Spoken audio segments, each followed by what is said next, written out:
Hello and welcome to PM Personality Profile. My name is Nanan Sakwal the Fourth, and may I say a very happy 2015 to each and every one of us. Thank you very much for staying with us all through 2014, and here we are with the new year, and we're going to bring you even bigger things than we did last year. Today I am starting the show with our first personality, who is literally a firebrand burning inside. A veteran who thinks the nation has dealt him a very hard blow, and is asking the question, is this a country to die for? I am talking to John Alex Hammah, trade unionist, a politician, and an author. What a life story he has. On the 12th of January was his birthday, and he was 78. When he was 37, on the same day, he was sentenced to death. Probably the only man alive to be sentenced to death on his birthday. You want to stay tuned and listen to his life story. It's going to be very, very interesting.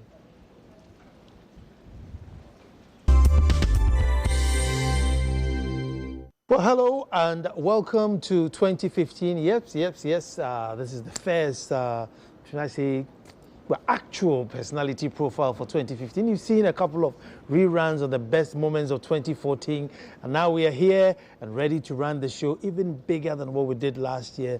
Thank you very much for staying tuned and joining us last year, and I promise you this year is going to be even better. And guess what? We're starting with a birthday boy. You know, on the 12th of January was his birthday. He was 78 years and still going strong. And I'm here to talk to the man I told you who has a wealth of history under his belt, and we need to tap it. And that's why we're here today. We're talking to John Alex Hammah. You are welcome. Thank you. Thank you very much. Thank you very much. And yes, I know the Hamatan is got your voice, but we'll squeeze it out. Yes. I'm normally, I've been not well, but I'm a healthy man. And the Hamatan is doing its own thing with me. It's doing its own thing and with everybody. As I was coming for an interview, I was worried what my voice would do, so I would try to do something for them. You'll be fine. But how are you feeling today? I am feeling fine, although every 12th of January, I feel two things. That I'm happy to be a human being alive, and also I think about what I suffered in prison.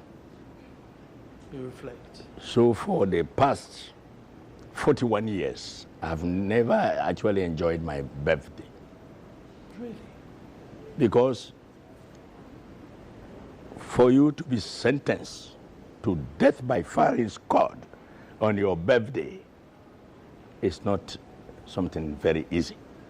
Yeah. And I think even the Guinness Book of Records, I possibly be the first person in the world to be sentenced to death on his birthday, announced by the government in the official announcement that the man we are going to shoot him and who's been sentenced to death by firing squad, today is his birthday. It was actually announced? It was announced to the whole world, officially by the Ghana government. You haven't been able to let go?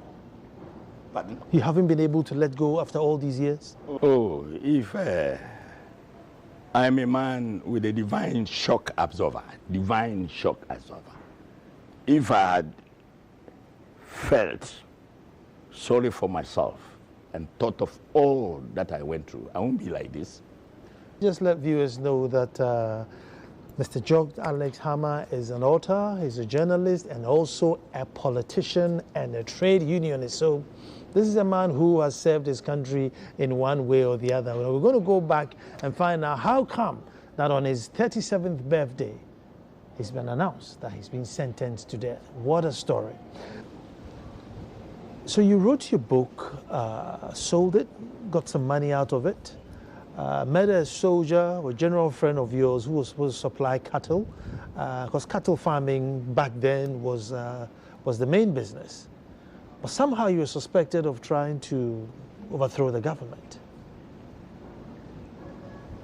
Why would they think you want to overthrow the government?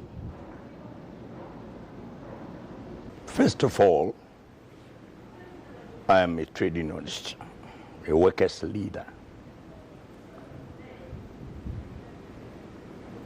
And some period in my life, as a trade unionist, we had problem with the Convention People's Party. I was an Nkrumahist, total one. And we are the people who helped Nkrumah to be the Nkrumah he was, because Nkrumah was already with the elite.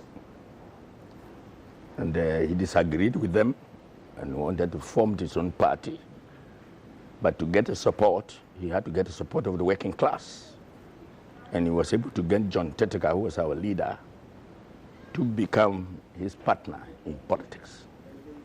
So with Tetteka and some of us, we were able to help Nkrumah in the process of liberating Ghana from the shackles of imperialism and colonialism. At a certain stage, I was about 22, small boy, but I was so powerful in the trade union movement because we were not receiving salary. We didn't know what we were doing that time. We had a common enemy, the imperialist government. So we have somebody to fight. We were not fighting for money. So for years in the TUC, we didn't have pay. There was no check-off system, which makes it possible for a trade union leader to earn about 20 to 30 million a month or something like that. No pay. We had to go from shop to shop, office to office, to collect tuppence to pay something for ourselves to food. So in the process, Kwame Nkrumah from the CPP, we helped him, and he brought some poor people too, like us, to join. And you know what happened? The CPP people became overnight warlords, not in war, but in financing and money. We saw people who entered the party, they had nothing, becoming very rich. So we are not. And we didn't force, we influenced Nkrumah to make the joint, as they call the Dawn broadcast, okay, which affected people like Bedema, Butu, and some of them. In this exercise, the Nkrumah government thought it was Dankwa, Busia, and others were influencing us. I, as a person, I never knew Dankwa. I only saw him on political platform and once on the traffic. So when things were difficult in this country, especially in 1961, general strike, the workers felt that the budget could not be accepted because they thought even to own a fridge was a luxury. So labor leaders like Baden, Victor Quist, Agbo, now in Tema, and some of them, they closed the ports, and workers went disarray throughout the country. In fact, to this extent that the soldiers were eating with soldiers who were even guarding broadcasting house. You go there. And I myself, I entered broadcasting with a group of people to broadcast to the nation. You know why that happened? Because Nkrumah had left the country. So we sent John Tetteka to meet Nkrumah, I don't know whether in Yugoslavia or somewhere, to talk about the situation in the country. They called a meeting at the Flagstaff House for us to vote against the workers on strike. I was among the 3 people who refused, among hundreds of us, refused to raise their hands. It's my nature. So after some time, they thought we were enemies of the state, and we were being supported by Busia, Dankwana. I didn't know them, but Busia I knew when I was a small boy. He was a friend of my uncle, R.C. Mensah, who was the housemaster of the Commander Teacher Training College. He later founded the Aguna State College, which I became a student, and Busia was the chairman of the college council. Sometime even Busia came there on a ceremonial day and gave me Latin for today, book 2, for being the best student in English and Latin. So Busia knew my name as Kwabna for a long time until I met him in exile, but I'm coming. So we felt that it was all the opposition, but the government thought we were being maneuvered by the opposition. So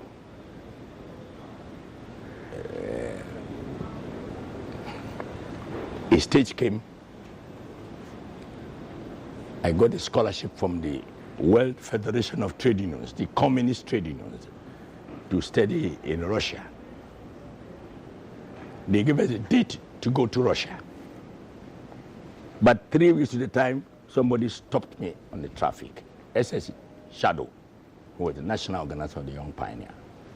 He said, Alex, where's your passport? I say, are you the director of passport?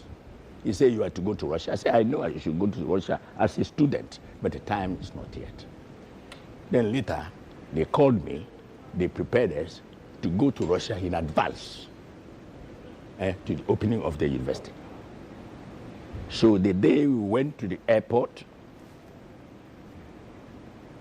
the national anthem was being prayed, and I saw General Alexander, the commander of the Ghana army, who had been sacked and deported back to Britain.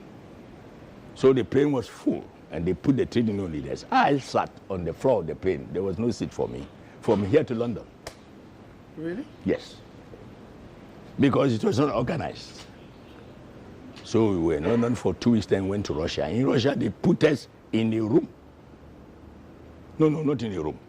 We were students in a Participation University, though, but the Institute of International Trade Unionism. So as officers in the TUC, we were not in the campus with the workers. They gave us bungalows. Then we went to the bungalows. No water, no electricity for 2 weeks. Was it cold? Very cold. It was a form of punishment because we have been regarded as rebels here. Cutting the matter short, we finished our university education. But one night I was asleep and God told me, don't go to Ghana. Don't go to Ghana, I'll tell you twice. I took the advice and the instruction, the divine one. So I organized. But before that, in 1958, I was given scholarship by the Western World Trade Unions, International Confederation of Free Trade Union, before the communist one. At that college, I met a lady who is a platonic girlfriend. Sorry, girlfriend, please, be careful. Platonic girlfriend, and he was in London. So I wrote her, used some network to tell her that she should send me a letter that we were going to marry in London, and if I should fail to come, she would take me to court. I was aware of the Russians, their good points, bad points, and weak points. The Russians are people, they like birthdays and weddings. So for 2 weeks, sometimes I wept in the classroom. And then they reported to the university authorities. You know, to leave Russia, you can't enter Russia that time and come back. It was an iron curtain. So they reported, they said Alex Hammah was doing something, so the chancellor or somebody called me, what is the matter? Then I showed him a letter from the girl, so we will help you. So they organized a special occasion of graduation and gave me my diploma, whatever you call it. And then I got Mr. Gabriel Atitobe, who was the director of information of the Trade Union Congress. He was a student, and told him that he should accompany me to London for my wedding as my best man. He never knew, I never told him. So we flew from London in an airfloat aircraft. Reached in London. For 3 days we were in an Indian man's hotel. We never had money to eat, we had only 10 shillings. But we managed to survive because I learned from Gandhi's books that when you are starving or you are in detention, you fear poisoning, you can rely on hot water with salt. For at least a week, you will not be sick. So we were drinking hot water with salt for 3 days. Then the stewards thought we were ghosts. So these people were not eating or something. Then later, I went and saw Chris Hammah the High Commissioner and told him, he said, oh, we knew you were in London. Then I told him we didn't have money. He should contact Tetega to give us part of our... I will come to this very shortly. Part of our salaries in Ghana. They sent a 3-month salary. With that, we launched the Ghana Democratic Party. I was given asylum in Britain during the time of Macmillan. Then at some stage, I was told by the Metropolitan Police that my life was in danger. So that was around 1962-63. So Abubakar came for the Prime Minister's conference and I contacted him and they agreed that I should enter Nigeria. So I went to Nigeria in exile. I was in Nigeria for 5 years. Then the coup came and I was the first Ghanaian to enter Ghana. We're going to take a break and come here and listen to this exciting story. I told you, you are going to learn some history today. Don't even move. We're coming back. Welcome back and thank you very much for staying. We're talking to Mr. John Alex Hammah, trade unionist, an actor, politician, and a hustler, if I may say. Now you are in Nigeria. What a fascinating story. No, I'm coming. I won't go in details there. Okay. I came to Ghana. When I came to Ghana, I was the first Ghanaian to enter Ghana when Nkrumah was overthrown. No Ghanaian could come here. So at the airport, I was arrested by the army. They took me to the Trade Union Congress. Then I met Mr. Bentum, who was General Secretary of the Agriculture Workers Union. But he had been, and also became Minister of Forestry under Nkrumah. So when the army seized power, they immediately appointed him Secretary General. But when Alex Hammah arrived, the workers of Ghana heard Alex Hammah had come. So they all rushed, they wanted me as Secretary General. But Bentum had been appointed by the army. So you know the situation. There was a fight and confusion here and there. And the workers had set the Trade Union Congress on fire. They have destroyed so many things. So later, that gentleman of the NLC regime, Mr. A.K. Deku, although he's a top police officer, intelligence, he's a wonderful person. As a policeman, he will listen to you. So they told me to have patience and help to organize the TUC. Otherwise, without the Trade Union Congress being in proper form, NLC, the military could not rule Ghana. So some members of the executive board, they reconstituted and appointed me head of education and training department of the TUC. So I came to build a new cadre of administrators for the Trade Union Congress. So I was with the Tetega TUC, then another TUC after the regime. So I was director of education of the TUC. Then I established the Ghana Labour College to train the trade unionists. And today I want to take the opportunity to mention some names here. I'm sorry for my voice. That's fine, I can hear you. People, some some patriotic Ghanaians, they agreed to teach in the Labour College even without emolument. A person like Justice V.C.R.A. Crab, a person like Professor Mrs. Greenstreet, a person like G.K. Agama, who became Governor of Bank of Ghana, and a person like that politician and great lawyer, Kwekuba. These people, we invited them to become the first lecturers of the Labour College when I was the rector. So these are people, today I want Ghanaians to know, when we talk about the TC and workers, not us alone, Tetega and others. There are people who have helped Ghana for the stability and unity and tranquility we enjoy today. Agama, now is late. Kwekuba, the lawyer of the death of the yes. Mrs. Professor Greenstreet, and Honorable Justice V.C.R.A. Crab. I'm sure they will be happy to hear this because we write history and we forget people. So we talk of Ghana labor and the stability, the labor front and peaceful industrial relations. These people contributed very, very well to it. Because that time we were called communists. And sometimes you feel sorry that you became a trade unionist because society looked down upon you. Without us, all these developments would be impossible. So during that period, later, I left the TUC and became a bit political. A coup came by General Champong. And before that, I had written a book because Nkrumah, when they overthrew him, he was becoming unpopular. And Mandela was taking the mantle of Africa.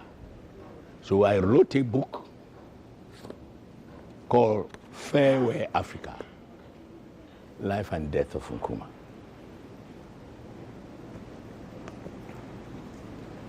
The book was to be published, or printed rather, by the Ghana Publishing Corporation at Tema.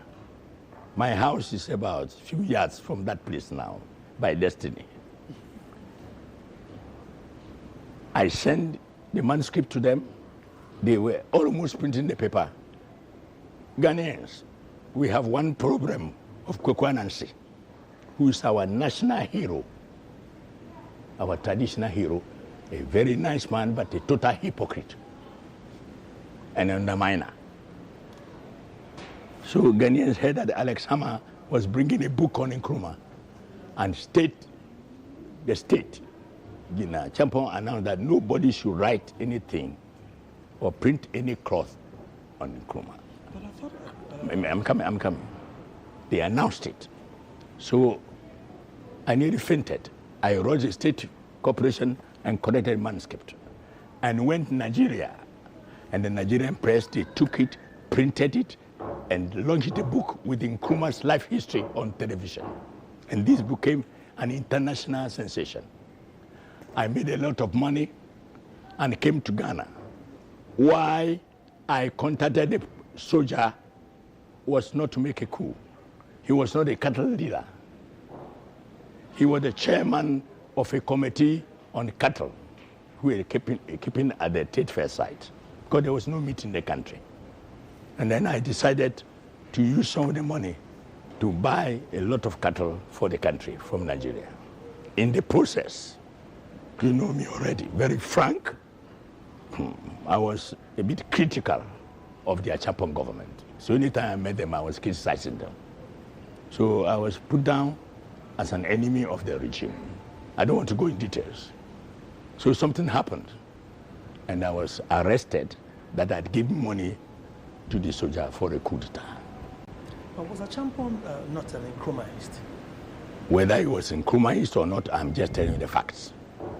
No, I'm just amazed that I don't know him as an Nkrumahist. That's what people are saying. Who's an Nkrumahist? How many people can get hungry for 1 month to talk about Kwame Nkrumah? People talk like they are pro-Hammah, they are pro-this and that, because they can eat. But that time we were sacrificed. I didn't know Champong was a supporter of Nkrumah. So I was sentenced to death by a foreign scholar. So this is the story. So this, when I printed the book, I had a lot of money. I went to Nkrumah's mother. When Nkrumah died, I gave the highest donation. I arrived there 10:30 in the night, or 11. Nkrumah's mother was afraid. He said, Alex Hammah. I said, Alex, Kwame Nkrumah neba warashe. Nipa mi put in the bano. She allowed me to go to Nkrumah's grave 12 o'clock in the night. And the schnapp I was holding, we didn't have a tumbler to do. Then when I asked for a glass and we didn't have, the schnapp fell from my hand and we drank it from the floor. And that Nkrumah's body was there, 12 midnight. And that money I dedicated in my book that the book,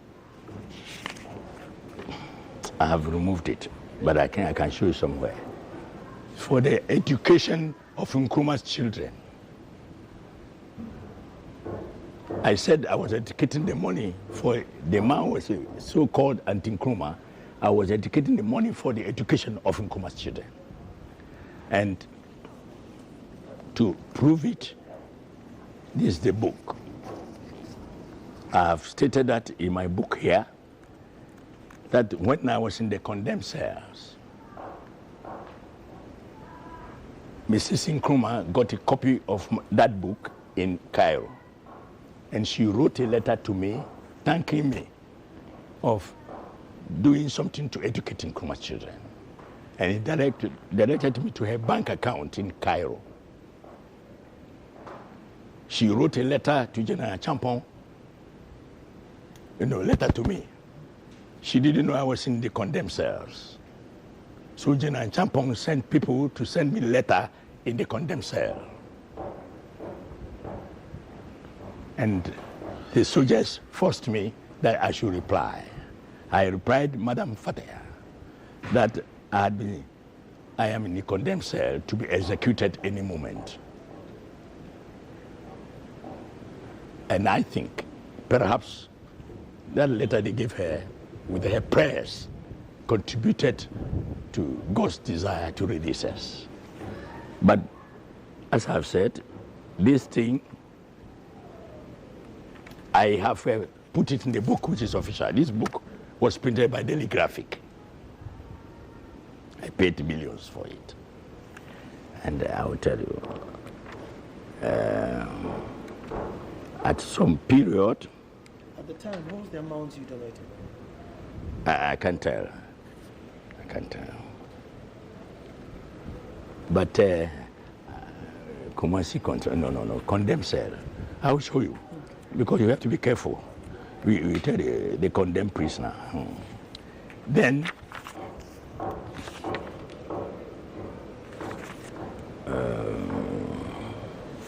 Madam Fatia sent this letter.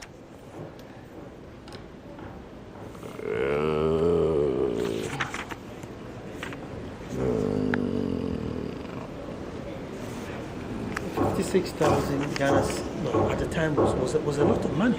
Yeah, I'm gonna. Yes, here. Page 32. Also in the condemned cell, I received a letter from Cairo, Egypt, from the widow of Dr. Kwame Nkrumah. Madam Fataya, she had sent it some months earlier, unaware that I was in jail. I replied informing her of my situation and asked her for her prayers.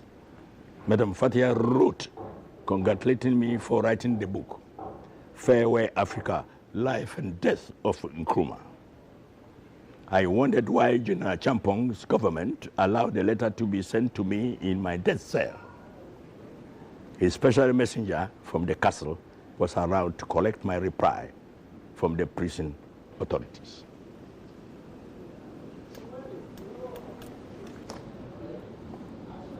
I see.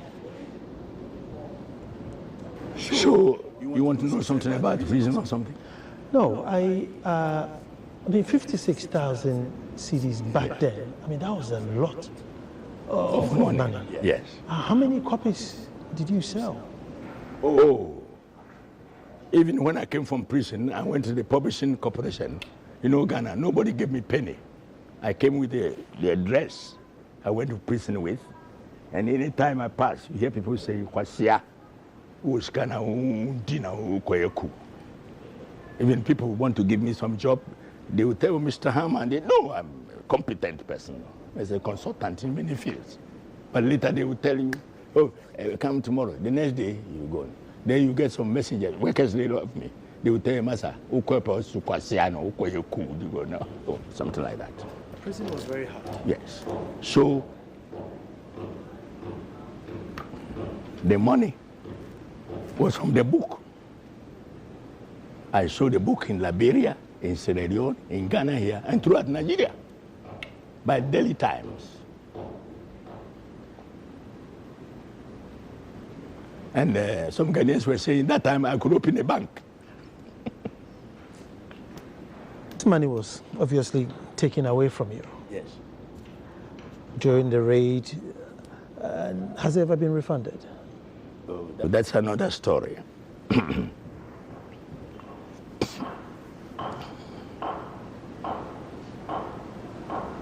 I was in the condemned cells for about 7 months. But before the condemned cell, I was in military custody by the Ghana Armed Forces for 7 months, where I was tortured daily. Physically beatings. They beat me to the extent that sometimes I forgot my name. It's all in the book here. But I survived. Question again. No, this very question. The one you just said. I think we refunded the money back to you. But I didn't want to make it in light that I went to prison. I wanted to tell you what I suffered. They tortured me and then sentenced to death on my birthday. I was 7 months in the condemned cell. Every day they opened the condemned cell to bring food. They will announce, you saw 74 people ready to die at your command. Daily, about 5 times. So we saw death near and rare. So, to cut matter short, when I was sentenced, because general quarters matter, Kufuor came to power, and he saw that we needed to reconcile the country. So they set up the National Reconciliation Commission of eminent personalities, both religious chiefs, businessmen, and people like that. Then the National Reconciliation Commission sat down, called me, and had all this problem for days. So they called me and said, Mr. Alex Hammah, this was said by General Eskin. I said, Mr. Alex Hammah, you are a man of integrity at the commission. These are records. And then the commission came to the conclusion. But before that, they asked me, are you an Nkrumahist? I said, yes. You were a CPPist? I said, yes, I was. You went against Nkrumah, reasons I gave. Then Mr. Hammah,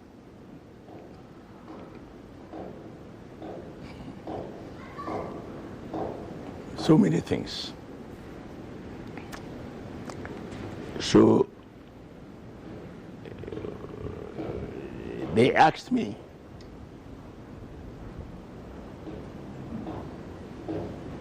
you were not CPPist. How did you become Nkrumahist? I say I became an Nkrumahist because the TUC became integral part of the Convention People's Party by law and political convention, yes. And that is why I was against that idea. That made me to go to Russia in exile. I think you understand now. Then finally, they came to the conclusion that with what we have heard, the money they seized that we were going to make coup d'etat should be returned to you. I haven't got the money today. But what happened, the government of President Kufuor, who was my friend, or is my friend, made a lot of propaganda with the National Reconciliation Report that the country has been reconciled and gave the impression that John Alex Hammah has been paid his money. Before this propaganda, I was doing where? I was a consultant on energy. Although I'm a journalist and consultant, Ghana was in darkness. I got Italian engineers to help the electricity corporation. I approached Nana Konadu, President Lawrence's wife, fantastic woman, to make inroads for me to meet the board of directors of the electricity corporation. I met all the ministers of energy. going to take a break here. So when I come from the break, we'll talk about, I'll come back. We'll talk about the current energy system. I want to talk about your presidential aspiration. If it's still there, stay tuned. This is getting exciting.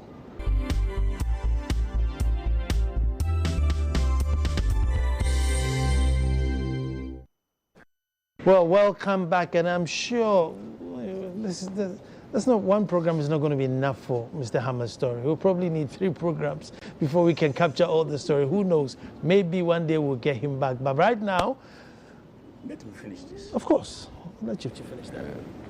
The energy situation in Accra was serious. So I approached Nana Ajima Lawrence, Her Excellency, to help me facilitate contact with the Electricity Corporation Board of Directors.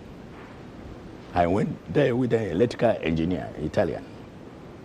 Accra was in darkness, and I got this Italian company and engineers to help Ghana always with light. Transformers, 30 years rotten and all. We were manufacturing transformers in Ghana. You can ask Dapa, you can ask Professor Kwe, you can ask Indum. All the energy ministers of NDC were dealing with me. So one day I met the Electricity Corporation Board of Directors with the Italian engineer. Then I don't know where Salazar Mensah or somebody was the chairman that time. I am not sure. He said, Mr. Hammah, you don't know anything about engineering and electricity. Are you an engineer? Because with my contacts and consultants in energy matters, I was becoming an engineer. So we negotiated with the people who were ordering transformers from Nigeria. And I was able to get the Italian company to manufacture. I couldn't get the graphic. They published, and we were making transformers for Togo. Sometimes broadcasting, transformer off, we would repair it overnight. And we were making new transformers here. And Nana Kunedu helped me with that contract. So I was doing my business, no trouble. But when they announced, hold on, when they announced that they have paid me the money, people have done business with Nigeria. They had Alex Hammah got millions. So they came to demand their money from me, and I started suffering. So with this money, even I stopped the consultancy business, because with this money, I thought I could go into publishing. But Kufuor's government refused to pay. On my birthday, I went to the Attorney General Department to see the Deputy Attorney General. And I saw a gentleman I knew. He's like an ex-police officer who had said something about me in the press with a lady. They said there's instruction from the president that I should not be paid that money. So there was a top civil servant, I don't want to mention him. I told the Deputy Attorney General to tell President Kufuor that this also Alex Hammah will overcome. And I want to tell you something very important, gentlemen. One important official of the Attorney General's department told me on telephone, and I can swear to God, that Alex Hammah, I'm not a fool to recommend this money to be paid to you. And I don't want to recommend the money to be paid to you because I will go to prison. The man was a top official Attorney General department. So I left the matter until there was change of government. At Ahmed came the same trouble. It was difficult to see the Attorney Generals. I've been to the Attorney General Department about 120 times for the past 10 years. And then when Mrs. Idris came, I went there 40 times, I couldn't see her. One day I met her in the garage at the ministry. And I told her, they said they would give me some money. The money they wanted to give me was too small, according to the computation from Bank of Ghana. They gave me one of the least. So I said I will accept because I was sick. I was sick to the extent that the Ministry of Justice and Attorney General Department lent me 3,000 cedis to buy drugs, with the understanding that when I get the final payment, I would pay back. I got all these papers, and I appeared before the Parliamentary Accounts Committee with these details, and they were shocked. Dapa was the chairman. And Dapa said, with Alex Hammah, she couldn't be chairman because he likes me and I'm a friend. He may be bad. So he brought another person to be chairman that day. So I brought these facts I'm saying here in the records of Parliament. One person, Attorney General, told me this, and Kufuor made sure I was not paid the money. And on the Atamis regime too, they paid me that small money. Then I paid again. Then the parliamentary committee said they will make sure they pay me the money. Then something happened, they changed it. Then they brought the sole commissioner. Then I went to the sole commission. I spoke. The judge nearly cried. Say, Alex Hammah, we know you as a man of integrity. You have suffered for Ghana too much. Why that small money they can't give you?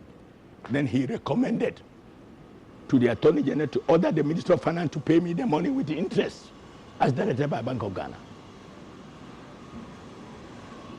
1 year, the Attorney General never took action.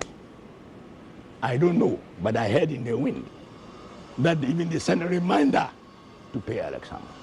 Recently, I was so sick that I wanted to go to Lagos first and London for medical checkup. There are people in Ghana here, I went to prison, some of them are people, they go for medical check weekly. John Alex Hammah, one of the founders of Ghana Labour. I can't have medical checkup. You go to the drugstore, they give you drugs, 4 million. How do you pay? Buy them. So they didn't mind me. So on the 1st of November, I wrote a letter to Comrade John Dramani Mahama, the President of the Republic of Ghana. I call him Comrade. And by age, he could be my son. And told the President that the Attorney General is not serious like the one in Nkrumah's regime and Kufuor regime. So he should use his executive power to order the Attorney General to at least give me some money for medical treatment.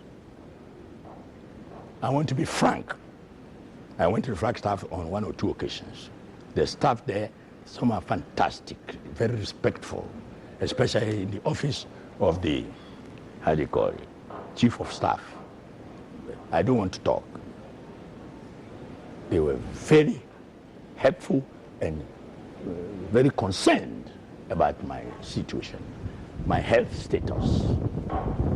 But officially, I haven't got a reply from the President. So if a man like me, after sacrificing for this country, I'm sick, money due to me by law, which they are not paying, they should pay by commission with the interest. They can't give me small to buy drugs. It is very difficult to die for the Republic of Ghana. So I haven't got the money. And the commission, I understand they wanted to send a report by December. I think they announced. I don't know what they are going to say. But what I know, from there, the day I was with the commission, that the money should be paid with interest as directed by the Bank of Ghana in their computation. Thank you. How much is it worth in today's money? I don't know. I don't know. At the time, you could buy 10 to 12 houses. Yes. At that time, I could buy 15 houses and buy 10 cars. The money was not 56. The money was more than that. But 56 was what brought to the tribunal. And I'm a man. I don't want to talk unless it is necessary. Wow.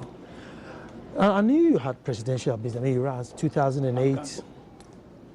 This book I wrote about Nkrumah, I've decided to write it again, reprint it, and put something different about Ghana, and perhaps give to the Ministry of Education to give to the children. If you put 1,000 Ghanaian children, you ask, they don't know about Kwame Nkrumah. So I will do another sacrifice.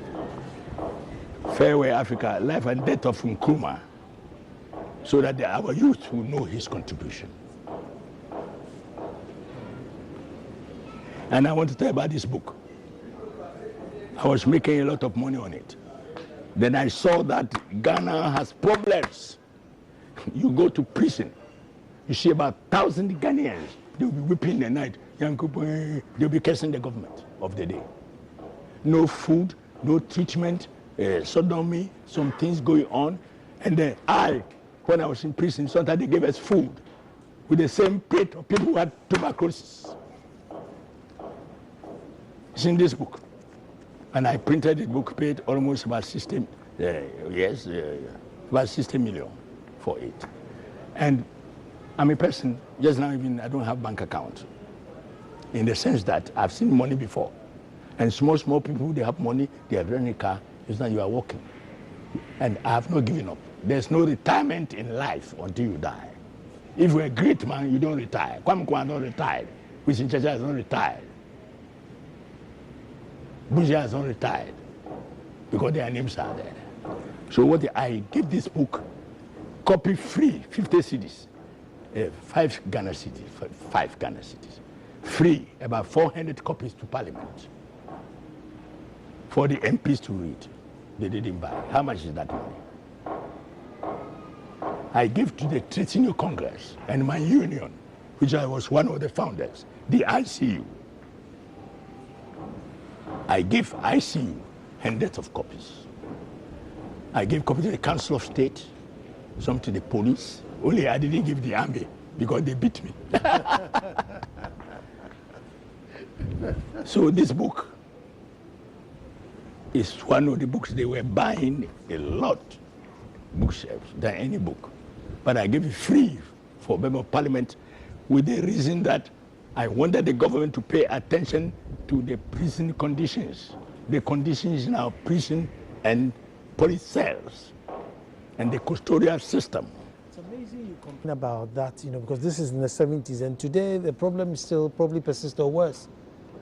The problem is there. And this book contribution is that since I wrote this book, I give the people in Chirac and all, the prison is changing. Their computers, their medicine, they are paying attention. This book contributed. Because listening. I'm sorry, there's something here. Miss Rachel. Why did I read this book on the prison? It's very important. The prisoners are suffering. I'm sorry. Oh, see, too young to die, my ordeal in some condemned cell is a detailed narration of the tragic and nerve-wracking experiences of John Alex Hammah, a Ghanaian veteran trade unionist, journalist, public and industrial relations consultant and politician, who was sentenced to death by firing squad by a military tribunal on 12th of January, 1974. His 37th birthday, 37. The book reveals inter alia the physical, mental, and spiritual situation of Alex Hammah on death row, languishing in a dark, dank, dreaded, condemned cell in Ghana Notorious Prison. Now listen, I'll make it simple for you. I've written this book to tell the world what happened to me in military detention, in the some death cell, and as a life prisoner. And in the process, reveal the physical and mental tortures I underwent, as well as the nerve-wracking experience I had on the death row awaiting execution. Now listen, I finish. I have also tried to lay bare the dehumanizing conditions under which Ghana's prisoners live.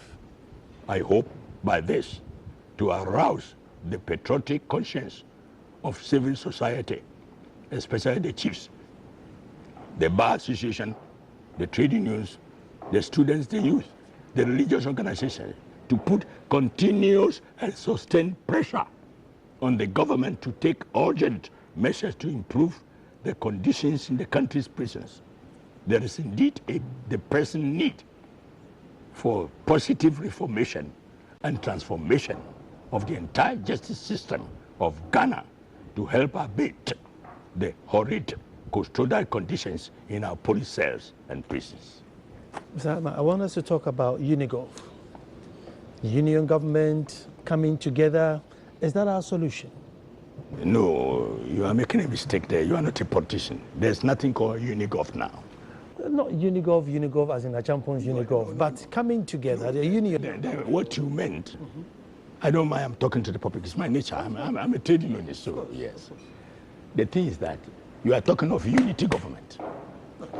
Unity. Don't say UniGov. Don't say UniGov. Okay. Unity government. Is that our solution? Because I know you sort of believe in that.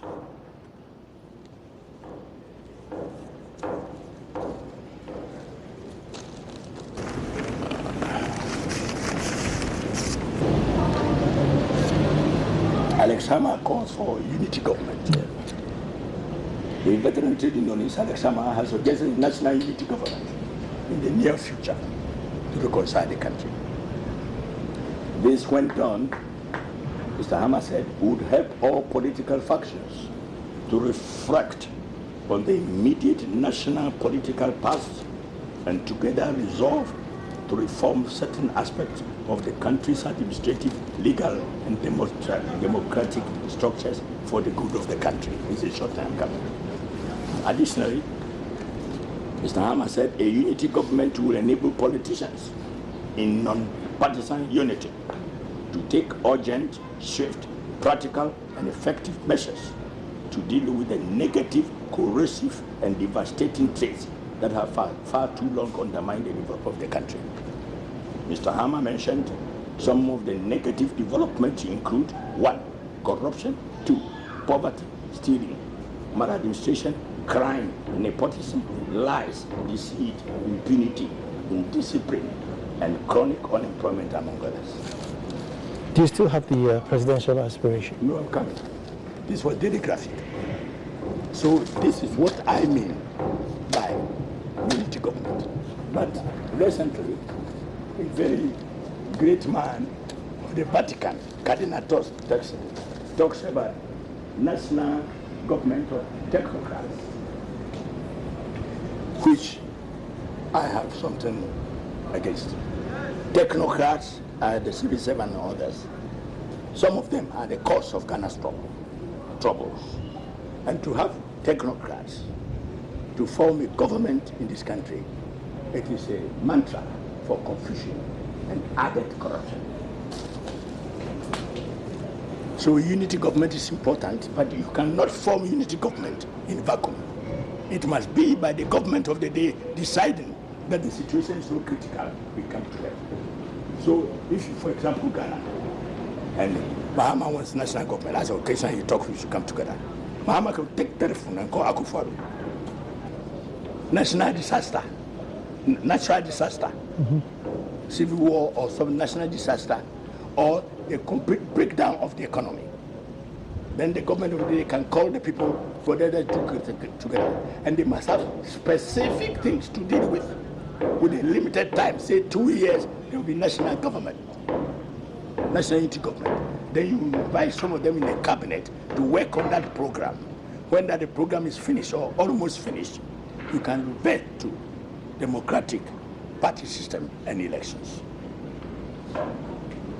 But some people call all winner takes all concept.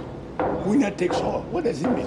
If people are corrupt, and you say, according to the bishop, Cardinal, you say, whether you win or lose, then you eat bread or you don't have bread. So winner takes all is a useless theory. To just bring people in the government to join the corrupt people, they become corrupt because technocrats are there. You are a minister, they will tell you, they know that you are a minister, you don't have penny. The permanent secretary will come there, he will be Kakrawa, contractors. So they think that we should come together in a unity government if we want. And if the government wants, and they see the situation is critical, we should have come together to solve some specific normal problems for a period, then go to the elections. Mr. Hammah, that's all time will allow me. Yes. Thank you very much. The president's ambition. You asked another question. I've run out of time. I've run out of time.